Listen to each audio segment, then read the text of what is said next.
I want to see if I can get the shoulders right, start feeling the pull, and then I want to do what I can. I'm actually going to come in here like this. Good, it's okay, honey. And I really don't want her to feel like she's in trouble, but I want her to realize that I'm talking to this stickiness.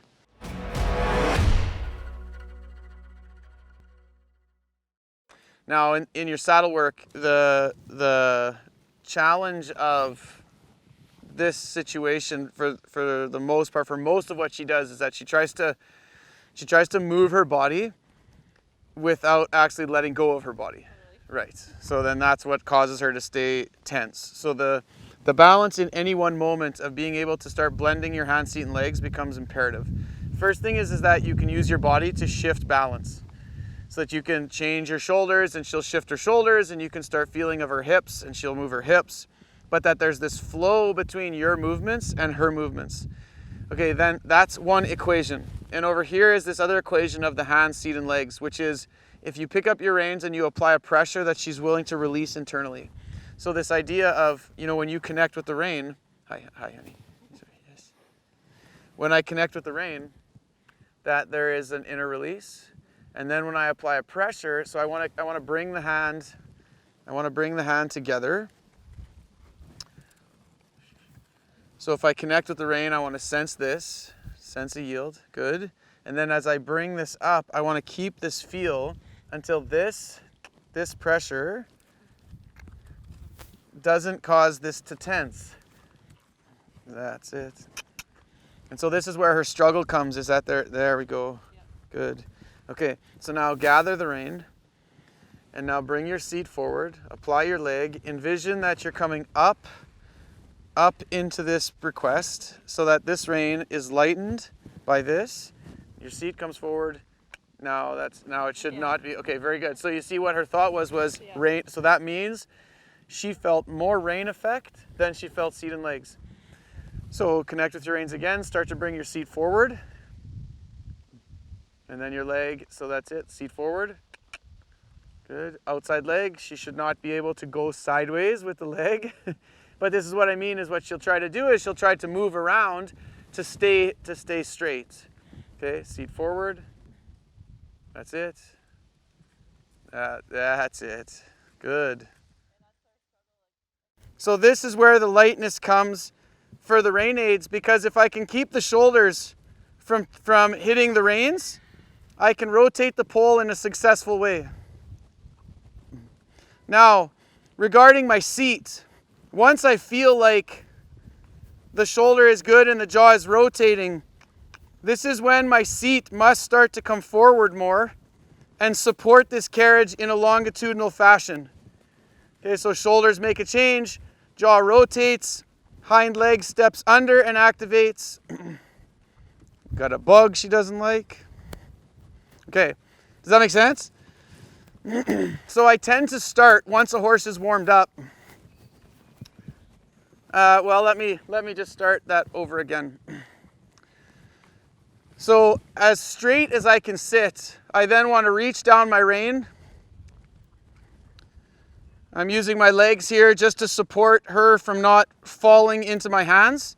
And then I want to touch this rein and see how free do I feel a change all the way to the back end. So you can see here, the head and neck are bending, but this inside hind leg isn't really intending to step under and come across. So I'm going to support with my outside rein just a little bit more, and I want to feel like that hindquarters can step across. She's getting a major twist because she has a brokenness right here to this left rein. So what I want to see is if I just support with this outside rein, I'm going to raise this hand because I want her to stop over bending her neck. And I want to see that hindquarters start to step under and come across. So she wants to fall out this shoulder, over bend her neck, and that hind foot isn't stepping across. So if I have to tap with my leg that much, then I would prefer to just touch with a crop. And just not even to get after her, but to bring attention. So I'd like it, if you're okay, if I could grab just a crop, if there's one handy. So again, I want to get those shoulders to that spot. There we go. to the place of center. So can you see that the shoulders are in a central position now, where there's not a weight in either rein, and I'm slightly in shoulder in just because I'm just trying to find that sweet spot. Shoulder in's a great place for that. So I want to know if I take the shoulders slightly inward, good, but she's not dropping her shoulder in. Do you see how the reins are staying light in both hands? Okay, and that means that we are in a straight position, a balanced position.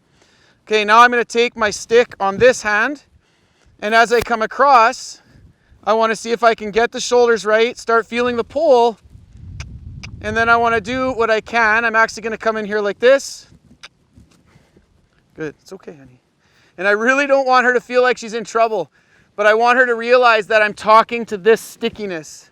Okay, so then there we go. Good. There we go. So it should end, if I do it well, not with disengagement, but with a flow that allows her to stay soft. So here's what she does. She softens her neck, releases through her shoulder, and then wants that hip to plow through the shoulder so she can soften her neck if she's plowing with her hip. But if I go to her hip, she wants to brace her back. That's it. So my goal is if I can get this hip to start coming a little bit more. There we go. There we go. There we go. So that there's this feel through her whole body where that hip is. There it is. Good. And I know this is a very awkward position for me, but I just want you to be able to see how that has to start coming because there's no love in my seat to that left hind. All right, let's just change the direction. So as the horses get to a place where my seat and legs can keep the reins light, I can rotate the pole very easily, and it's just a hand position right now because her shoulders cannot get into her face. Does that make sense? For her to brace right now, she would have to drop a shoulder to brace. So if I keep the shoulders out of the reins, I can keep this kind of feel in the rein aid. Okay, and now I want to feel that flow all the way to the hindquarters. So again, she wants to overflex her neck. And I'd like for her to think a little bit more. That's it. There we go. About freeing that step under and all the way through. Okay, so that stickiness stops her from being able to be through and step her hindquarters under. That's better.